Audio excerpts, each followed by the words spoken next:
Good morning बेटा। आज हम अपना जियोग्राफी का 4 चैप्टर करेंगे, मैप्स, जो हमने ऑनलाइन क्लास में भी डिस्कस किया था। तो इस चैप्टर को हम एक बार दोबारा से देख लेते हैं, इसमें हमने क्या क्या पढ़ा था। तो आपने जो प्रीवियस अपना चैप्टर पढ़ा था, पिछला चैप्टर पढ़ा था, उसमें हमने ग्लोब के बारे में पढ़ा था, जिसकी हमने कुछ कमियां भी हैं, जिसकी कुछ कमियां भी हम देखेंगे कि जो ग्लोब है वो क्या है, साइज़ में काफ़ी बड़ा होता है, तो उसे एक जगह से दूसरी जगह ले जाने में काफ़ी प्रॉब्लम होती है। और दूसरी बात ये कि वो सिर्फ हमें अर्थ के बारे में ही बताता है, कि सिर्फ अर्थ की स्टडी अगर हमें करनी है तो उसमें ही हेल्पफुल होता है। लेकिन हम मैप की बात करें तो a map is a representation or a drawing of the earth surface or a part of it drawn on a flat surface according to a scale। तो मैप क्या होता है, एक ड्राइंग होती है किसकी, अर्थ की सरफेस की, जो अर्थ की सतह होती है उसकी क्या होती है, एक ड्राइंग होती है, क्या, मैप।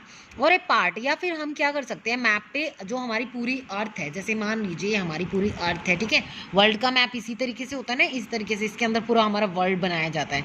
तो हम इसके एक पार्ट को भी शो कर सकते हैं और पूरे वर्ल्ड को भी या पूरी अर्थ को भी दिखा सकते हैं। But it is impossible to flatten a round shape completely. लेकिन क्या है, हम इसको कोई भी फ्लैटन सरफेस नहीं दे सकते, मतलब कोई भी गोल आकार इसे हम नहीं दे सकते हैं।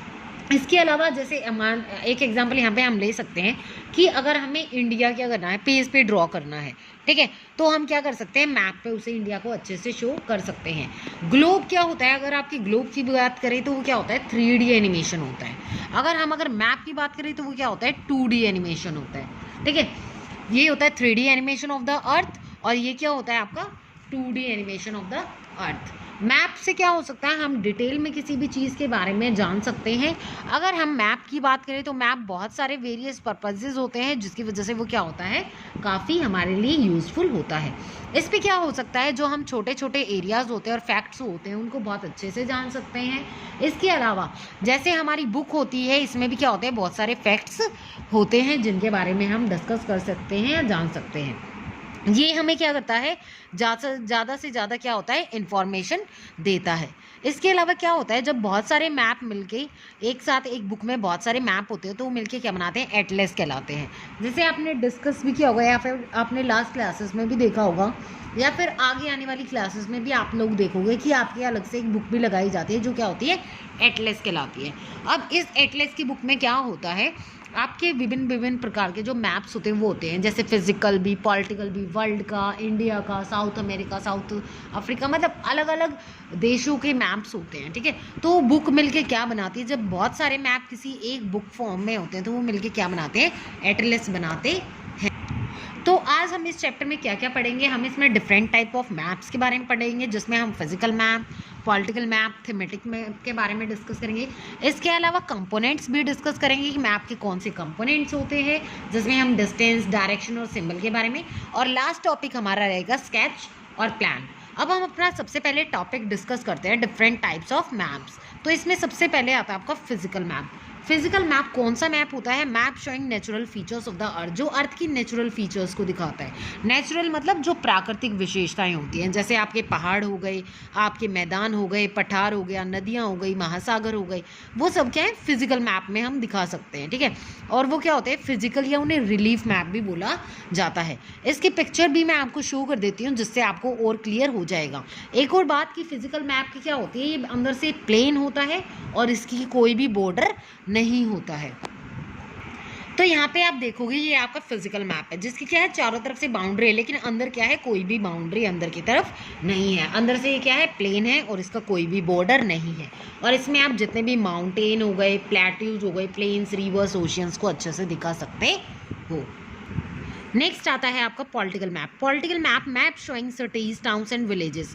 ये मैप किस लिए यूज़ में लाए जाते हैं, जिनसे हम शहरों को, कस्बों को, या फिर जितने भी गांव वगैरह हो गए, या अलग अलग कंट्रीज़ हो गई, उनकी स्टेट्स, अलग अलग स्टेट्स हो गए जो उनमें होते हैं, वर्ल्ड के हो गए, या फिर जैसे इंडिया के स्टेट्स होते हैं और उनकी बाउंड्रीज भी होती हैं साथ में, इसमें उनको अच्छे से दिखा सकते हैं। मतलब एक तरीके से जो पॉलिटिकल मैप होता है वो क्या होता है, उसमें बाउंड्रीज भी होती हैं और वो अंदर से प्लेन नहीं होता, और इससे हम अलग अलग सिटीज़, टाउन, विलेजेस और कंट्रीज और अलग अलग स्टेट्स को भी दिखा सकते हैं। वो हमारे क्या कहलाते हैं, पॉलिटिकल मैप कहलाते हैं। तो अब यहाँ देखोगे आपने, ये इंडिया का मैप है, तो इसमें क्या है, बाउंड्रीज आपको दिख रही है, अंदर से प्लेन भी नहीं है, अलग अलग स्टेट्स हैं और इनकी जो कैपिटल्स हैं जैसे इस तरीके से शो कर रखी है वो हमें दिखाई दे रही है। वो हमें क्या है काफ़ी अच्छे से दिखाई दे रही है। जैसे इसमें दिखा रखा है मध्य प्रदेश की भोपाल है, राजस्थान की जयपुर, उत्तर प्रदेश की लखनऊ है, और क्या है बाउंड्रीज भी और अंदर से प्लेन भी नहीं है। इसके बाद हमारा लास्ट मैप आता है जो हमारा थर्ड टाइप है, थीमेटिक मैप। थीमेटिक मैप क्या है, एक तरीके से थीम से लिया गया है, थीम बेस्ड होते हैं। थीम बेस्ड का मतलब है ये एक तरीके से जो स्पेसिफिक इंफॉर्मेशन होती है, स्पेसिफिक का मतलब होता है जो विशेष, जो स्पेसिफिक इंफॉर्मेशन होती है, स्पेसिफिक का मतलब होता है जो स्पेशल होती है, विशेष मतलब किसी चीज़ के बारे में हम स्पेशली बताना चाहते हैं तो कौन से मैप होते हैं, थीमेटिक मैप होते हैं। इसमें जैसे such as roads maps, rainfall maps, maps showing distribution of forest industries etc etcetera are known as thematic map. कि थीमेटिक मैप कौन से मैप होते हैं जो एक तरीके से स्पेशली जैसे हमारे रोड्स हो गए, या फिर किसी राज्य में कितनी बारिश होती है उसके बारे में अलग से मैप दिखाना हो, या फिर जो हमारे अलग अलग फॉरेस्ट होते हैं वो शो करने हो, या अलग अलग इंडस्ट्रीज शो करने हो, उनके लिए हम थीमेटिक मैप यूज़ में ला सकते हैं। जैसे अगर हम इस एरिया की बात करें तो यहाँ पे आप नीचे देखोगे, यहाँ पे क्या है, जैसे माउंटेन हिल्स को दिखाने के लिए यहाँ पे ये वाला साइन यहाँ पे यूज़ किया गया है। ऐसे ही माउंटेन रीजन्स को दिखाने के लिए जैसे ये वाला, तो क्या है कि यहाँ पे माउंटेन रीजन को दिखाने के लिए अलग, और जहाँ से माउंटेन या हिल रेंजेस हैं उनको दिखाने के लिए ये वाला साइन यूज़ किया गया है। ये थीमेटिक मैप है कि इनको ऑब्जेक्टिव क्या है, माउंटेन्स के बारे में बताना, ठीक है, प्लेट्यूज के बारे में बताना, प्लेन के बारे में बताना, इनका क्या है ऑब्जेक्टिव है। और इसमें क्या है अलग अलग तरीके से उनको दिखाया गया है। तो ये आप थीमेटिक बेस्ड है कि यहाँ पे जैसे अगर रिवर्स दिखाई गई कि रिवर्स कहाँ से बहती हैं, कहाँ जाती हैं, तो क्या है एक तरीके से थीमेटिक, ये थीम बेस्ड मैप है। फिर अब हमारे आते हैं components of map. There are 3 components of map, distance, direction and symbol की। अगर हम कंपोनेंट्स की बात करें मैप के तो 3 कंपोनेंट होते हैं। एक होता है डिस्टेंस मतलब दूरी, डायरेक्शन दिशाएं, और सिंबल होते हैं जो संकेत चिन्ह होते हैं वो।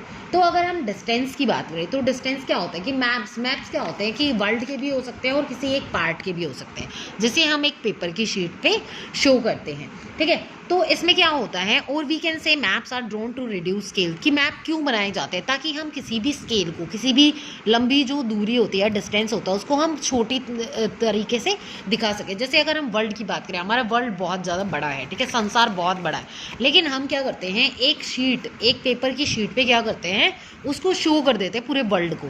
तो क्या करता है रिड्यूस कर देते हैं स्केल को, but this reduction is done very carefully. लेकिन जो ये रिडक्शन होता है, जो ये रिड्यूस किया जाता है डिस्टेंस, ये काफ़ी ध्यान से किया जाता है, so that the distance between the places is real, ताकि उनके बीच की जो दूरी है वो रियल रह सके। It can only be possible when a small distance on paper represent a large distance on the ground. इसमें क्या होता है, किसी बड़े लार्ज डिस्टेंस को क्या होता है छोटी दूरी पे दिखाया जाता है। Therefore scale is chosen for this, तो इसलिए क्या होता है स्केल को चूज करना पड़ता है। अब स्केल डिस्कस करते हैं, स्केल क्या होता है। Scale is the ratio between the actual distance on the ground and the distance shown on the map. कि स्केल क्या होता है, एक तरीके से जो रेशियो होती है, जो एक्चुअल डिस्टेंस होता है वो, और जो आपका मैप पे जो आपने डिस्टेंस शो किया है वो क्या कहलाता है, आपका स्केल कहलाता है। जैसे आप इसमें एग्जांपल ले सकते हो, the distance between your school, की आपकी स्कूल से दूरी, आपके घर तक की दूरी 10 किलोमीटर की है, ठीक है। If you show 10 kilometre distance by 2 centimetre or on a map, it means 1 centimetre on the map will show 5 kilometre. तो इसमें ये बताया गया है कि मान लीजिए आपकी अपने स्कूल से दूरी, या स्कूल से आपके घर की दूरी कितनी है, 10 किलोमीटर की है। अगर आप 10 किलोमीटर को मैप पे तो दिखा ही नहीं सकते हो, तो आप डिस्टेंस को क्या करते हो, 10 किलोमीटर को आप 2 सेंटीमीटर के इक्वल मान लेते हो, ठीक है। तो 1 सेंटीमीटर कितने किलोमीटर को दिखाएगा, 5 किलोमीटर को दिखाएगा। इसी तरीके से जो दूसरा 5 किलोमीटर होगा वो अगले 2 सेंटीमीटर को शो करेगा, ठीक है। तो ये 2 सेंटीमीटर को इन्होंने क्या मान लिया, यहाँ पे जो ये 2 सेंटीमीटर है वो यहाँ पे 10 किलोमीटर के इक्वल माना है, ठीक है। अगर हमें 1 सेंटीमीटर निकालना है तो हम 10 को 2 से डिवाइड करेंगे तो यहाँ आ जाएगा 5 किलोमीटर। तो 1 सेंटीमीटर कितने 5 किलोमीटर के इक्वल वहाँ पे माना जाएगा। The scale is very important. तो स्केल क्या है, बहुत ज़्यादा इंपॉर्टेंट होता है किसी मैप में। If you know the scale, अगर आप स्केल के बारे में जानते हो, you will be able to calculate the distance between any 2 places on a map. तो आप क्या कर सकते हो, 2 स्थानों के बीच की दूरी को मैप पे अच्छे से दर्शा सकते हो। When large areas like continents और countries are shown on a paper, ऐसे ही जैसे बड़े बड़े महासागर हो गए, महाद्वीप वगैरह हो गए, अलग अलग बड़ी बड़ी कंट्रीज हो गई, अगर उन्हें पेपर पे शो करना है then we use a small scale, तो हम स्मॉल स्केल का यूज़ करते हैं। फॉर एग्जाम्पल जैसे 5 centimetre on map shows 500 kilometre, जैसे 5 सेंटीमीटर को 500 किलोमीटर के इक्वल माना गया है ग्राउंड पे, तो ये क्या है स्मॉल स्केल मैप हो गया। When a small area like your village or town to be shown on paper, ऐसे ही जैसे आपके गांव का या फिर टाउन को दिखाना है, then we use a large scale, तो हम लार्ज स्केल यूज़ कर सकते हैं। जैसे 5 सेंटीमीटर को 500 मीटर के इक्वल मान लिया, this is a large scale map. तो क्या होता है, वो लार्ज स्केल मैप कहलाता है। उसके बाद हमारा नेक्स्ट टॉपिक आता है डायरेक्शन। अगर हम अब डायरेक्शन की बात करें तो मेनली हमारी कितनी होती हैं, 4 डायरेक्शन हम मानते हैं कि ये इस तरीके से हमारी नॉर्थ हो गई, यहाँ पे हमारी साउथ हो गई, यहाँ पे हमारी ईस्ट हो गई, यहाँ पे हमारी वेस्ट हो गई। लेकिन इन डायरेक्शंस के अलावा भी क्या होते हैं, हमारी डायरेक्शंस होती हैं जिन्हें इस तरीके से डिवाइड किया जाता है। यहाँ पे आपकी नॉर्थ ईस्ट कहलाएगी ये वाली, और यहाँ आपकी साउथ ईस्ट होगी, यहाँ आपकी हो जाएगी साउथ वेस्ट, और यहाँ पे आपकी नॉर्थ वेस्ट। ठीक है, ये आपकी क्या है, डायरेक्शंस हो गई। अब इन डायरेक्शंस को भी डिवाइड किया जाता है कार्डिनल पॉइंट्स में और इंटरमीडिएट डायरेक्शंस में। कार्डिनल कौन सी हो गई आपकी, जो नॉर्थ साउथ ईस्ट वेस्ट, ये हो गई आपकी कार्डिनल, जो ये वाली है नॉर्थ ईस्ट साउथ वेस्ट, ये हो गई आपकी कार्डिनल पॉइंट्स। इंटरमीडिएट हो गई आपकी north east south west north west, जो मैंने ऑनलाइन क्लास में भी काफ़ी अच्छे से डिस्कस किया था। अब आपके लिए यहाँ पे एक क्वेश्चन है, find out the following direction from the figure 4.1, कि ये फिगर देखिए यहाँ पे 4.1, और यहाँ पे आपको क्या करना है, डायरेक्शन के बारे में डिस्कस करना है। यहाँ पे the direction of the community centre the playground from Vikas house, यहाँ पे हम देखते हैं ये क्या है, विकास का घर है। और कम्युनिटी सेंटर आपको कहाँ पे दिखाई दे रहा है, कम्युनिटी सेंटर यहाँ पे है बिल्कुल सामने, तो विकास का घर यहाँ पे है और कम्युनिटी सेंटर बिल्कुल सामने है। तो अगर हम विकास के घर से कम्युनिटी सेंटर देखें तो वो कौन सी डायरेक्शन, ऊपर की तरफ हमारी नॉर्थ, तो इसका आंसर हो जाएगा नॉर्थ। उसके बाद एक और क्वेश्चन है, the playground from Vikas house, कि विकास के हाउस से प्लेग्राउंड इस तरफ इस तरीके से हो जाएगा ना, ऐसे एरो लगेगा, तो यहाँ पे हो जाएगी हमारी नॉर्थ ईस्ट। इसके बाद एक और क्वेश्चन है, the direction of school from shops, कि शॉप से स्कूल की डायरेक्शन इस तरफ, तो ये हो जाएगी हमारी ईस्ट। तो इस तरीके से क्या है, हमारी डायरेक्शंस का पता हम कर सकते हैं। ठीक है, आगे चलते हैं। We can find out the direction of a place with the help of a compass. इसके बाद आता है हमारा कंपास। ठीक है, हम डायरेक्शन का पता किससे लगा सकते हैं, कंपास की हेल्प से भी लगा सकते हैं, आप वो जानते हैं कैसे। It is an instrument use to find out main direction, कि एक इंस्ट्रूमेंट होता है जिसकी हेल्प से हम दिशाओं का पता लगाते हैं। It's magnetic needle always point toward north south direction. इसमें क्या होता है, एक मैग्नेटिक निडल लगी होती है इसी तरीके की। ठीक है, और ये मैग्नेटिक निडल्स क्या करती है, हमेशा नॉर्थ या साउथ डायरेक्शन को ही दिखाती हैं, जैसा कि फिगर आपकी इसमें 4.2 में दिखाया गया है। ये मैग्नेटिक नीडल क्या करती है, इस तरीके से मूव होना स्टार्ट हो जाती है, और जब ये इस तरीके से मूव होती है तो ये नॉर्थ पोल या साउथ पोल की तरफ ही जाके रुकती है। तो इस तरीके से हम क्या कर सकते हैं, कंपास से भी अपनी डायरेक्शंस का पता लगा सकते हैं। ऐसे ही अगर हम सिंबल्स की बात करें तो सिंबल्स क्या होते हैं, कि हम किसी चीज़ की, तो ये क्या होता है, थर्ड कंपोनेंट होता है किसी भी मैप का। तो ये क्या हो सकता है कि मैप में ये पॉसिबल नहीं है कि हम किसी चीज़ की एक्चुअल शेप या साइज हम बना सकें, क्योंकि अगर हमें बिल्डिंग बनानी है, रोड बनाना है, ब्रिज बनाना है, ट्रीज रेलवे लाइंस दिखानी, तो क्या कर सकते हैं हम, इस तरीके से इनके एक्चुअल साइन नहीं बना सकते, जो इनका रियल साइन होता है वो नहीं, शेप नहीं बना सकते। क्यों, क्योंकि ये तो आकार में बहुत ज़्यादा बड़े होते हैं। तो हम क्या करते हैं, कुछ लेटर्स, कुछ shades, colours, pictures, lines use करते हैं ताकि हम इन सिम्बल्स को दिखा सकें। जैसे आप नीचे भी देखोगे, यहाँ पे ब्रॉड गॉज के लिए ये वाला साइन है, मीटर गॉज के लिए ये वाला साइन है, रेलवे स्टेशन के लिए ये वाला साइन है, और RS लिखा हुआ है, R से रेलवे, S से स्टेशन। ऐसे ही मेटल्ड अनमेटल्ड के लिए है रोड्स वाला।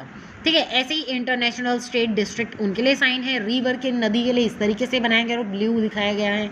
वेल के लिए कुआं है भाई, ब्लैक दिखाया गया है। टैंक है तो इस तरीके से और पानी दिखाया गया है बीच में। तो ये क्या है, अलग अलग। टेम्पल के लिए इस तरीके से, चर्च इस तरीके से, ये सिंबल इस तरीके से दिखा दिया। ठीक है, पोस्ट ऑफिस के लिए PO लिख दिया, पोस्ट एंड टेलीग्राफ ऑफिस के लिए PTO लिख दिया, पुलिस स्टेशन के लिए PS लिख दिया। ऐसे ही ग्रेवयार्ड सेटलमेंट के लिए कि भाई यहाँ पे रहने वाले जो घर बार हैं, तो इस तरीके से सेटलमेंट के लिए कि भाई यहाँ पे लोग बाग रहते हैं, तो इस तरीके से दिखा दिया। ट्रीज़ के लिए इस तरीके से पेड़ दिखा दिया, और ग्रास के लिए इस तरीके से छोटी छोटी घास से दिखा दिया आप लोगों को। तो ये क्या है, कुछ कन्वेंशनल सिंबल्स होते हैं जिनकी हेल्प से क्या कर सकते हैं, हम किसी भी जगह को या चीज़ों को दिखा सकते हैं। तो ये क्या होते हैं, आपको कुछ सिंबल्स होते हैं। इसके अलावा कुछ इसमें बताया गया है कि अलग अलग कलर्स को भी हम यूज़ करते हैं, जिसमें हम ब्लू कलर को पानी दिखाने के लिए, वाटर बॉडीज़ को दिखाने के लिए यूज़ में लाते हैं। जैसे आपने देखा तो ऊपर रिवर को दिखाने के लिए क्या हुआ था, इस तरीके से ब्लू कलर दिखाया गया था। टैंक में क्या होता है, पानी होता है, तो इस तरीके से कलर दिखाया गया था। ब्राउन कलर पहाड़ वगैरह होते हैं उनको दिखाने के लिए, येलो जो आपके प्लेट्यू होते हैं, पठार होते हैं, उनको दिखाने के लिए, और जो ग्रीन कलर होता है वो घास के मैदान दिखाने के लिए यूज़ में लाया जाता है। अब यहाँ पे आप एक पिक्चर देखोगे तो यहाँ पे क्या है बताया गया है कि जो आर एस का मतलब यहाँ पे क्या हो गया, रेलवे स्टेशन हो गया, ठीक है। इसी तरीके से यहाँ पे पीएस हो गया, तो यहाँ पे क्या है, पुलिस स्टेशन है। पीटीओ मतलब पोस्ट एंड टेलीग्राफ ऑफिस है यहाँ पे।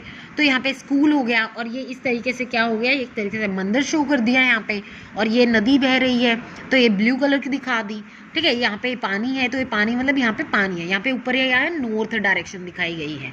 और जो ये साइन है ये किस चीज़ का है, आपका मीटर गोज का है, ठीक है। तो ये क्या है, इस तरीके से अलग अलग चर्च वगैरह या फिर मॉस्क वगैरह जो भी दिखाई गई है, अलग अलग सिम्बल्स इसमें यूज़ किए गए हैं। ये ग्रीन है तो ये क्या है, ट्रीज़ को शो कर रहा है। तो ये सिम्बल्स क्या है आपको ध्यान में भी रखने हैं, और ये आपके टेस्ट में मैं ज़रूर दूंगी, ठीक है, आगे जो लूँगी। एक सुंदरपुर विलेज और इसके आसपास के एरिया को एक मैप से दिखाया गया है। नेक्स्ट टॉपिक आता है हमारा sketch. A sketch is a drawing mainly based on memory and spot observation not to scale. कि कोई भी स्केच अगर बनाया जाता है वो हमारी मेमोरी पे बेस्ड होता है, कि हमारी कोई पुरानी याद है, ठीक है, उसके आधार पे क्या करते हैं हम स्केच बनाते हैं। या फिर स्पॉट ऑब्जर्वेशन, कि आपको आमने सामने कोई चीज़ दिख रही है और आप वहीं बैठ के उसका स्केच बनाने लग जाते हो। ये क्या मेजरमेंट करके या स्केल करके नहीं बनाए जाते हैं। Sometimes a rough drawing is required of an area to tell where a particular place is located with respect to other places. बहुत बार क्या करते हैं, जो हमारी रफ ड्राइंग होती है वो क्या कहलाती है, हमारे स्केच को दिखाती है, ठीक है। मान लीजिए you want to go to your friend's house, की अगर आपको अपने फ्रेंड के घर पे जाना है but you don't know the way, लेकिन आप रास्ता नहीं जानते हो, your friend may make a rough drawing to show the way to his house. तो वो क्या करता है, अपने घर का रफ डायग्राम बना देता है कि भाई इधर से पहले सीधे चलना, फिर इधर मुड़ जाना, फिर ऐसे चलना, फिर यहाँ से सीधा जाके वापस मुड़ना, और यहाँ सामने मेरा घर होगा। तो जो रफ ड्राइंग बनाई वो क्या था, आपका स्केच था। इसके बाद आगे चलते हैं प्लान। प्लान क्या होता है, आपको एक तरीके से योजना बनाना, जो पूरे प्लान के साथ मतलब पहले योजना बनाई जाती है कि भाई कहाँ क्या चीज़ सिचुएटेड होगी। A plan is a drying of a small area on a large scale. ये क्या होता है, लार्ज स्केल पे एक स्मॉल एरिया को शो किया जाता है, उसकी ड्राइंग बनाई जाती है। Large scale map gives lot of information. एक लार्ज स्केल मैप क्या करता है, बहुत सारी इन्फॉर्मेशन देता है, but there are certain things which we may sometimes want to know. For example, लेकिन क्या होता है फिर भी हम बारीकी से कुछ चीज़ों को जानना चाहते हैं, जैसे किसी कमरे की लेंथ ब्रेथ कितनी होगी, विच कांट बी, लेकिन हम मैप तो उसे नहीं दिखा सकते। At that time we can refer drawing drawn to be scale. तो इसलिए हम एक चीज़ मेजर करके जब बनाते हैं वो क्या होता है, हमारा प्लान बनता है। मान लीजिए कोई आर्किटेक्चर है, वो क्या करेगा, आपके घर का नक्शा बनाएगा, तो क्या करेगा, यहाँ से एंट्रेंस बताएगा, इसके अलावा बताएगा कि भाई आपके यहाँ पे पार्क होंगे, यहाँ पे आपकी गाड़ी खड़ी होगी, ये रूम होगा तो इतना लंबा होगा, इतनी इसकी लंबाई हो, इतनी इसकी चौड़ाई होगी, ठीक है। तो क्या है, एक एक चीज़ बारीकी से उसमें हर एक चीज़ का कि भाई कहाँ पे क्या लाइट लगेगी, किस तरफ ट्यूब होनी चाहिए, कहाँ से रोशनी अच्छी आएगी। तो वो जो मैप बनेगा वो क्या बनाएगा, वो जो आर्किटेक्चर अच्छे से बनाएगा वो क्या होता है, पूरी प्लानिंग के साथ काम करता है। तो वो क्या बनाता है, एक तरीके से प्लान बनाता है। तो इस तरीके से आपका ये चैप्टर फिनिश होता है, और आपका इसका सिलेबस पे फिनिश होता है जियोग्राफी का। इसके बाद हम अपना सिविक्स का 5th चैप्टर कंप्लीट करेंगे, और वो चैप्टर कंप्लीट करने के बाद अपना हिस्ट्री को कवर करके अपनी रिवीजन स्टार्ट करेंगे।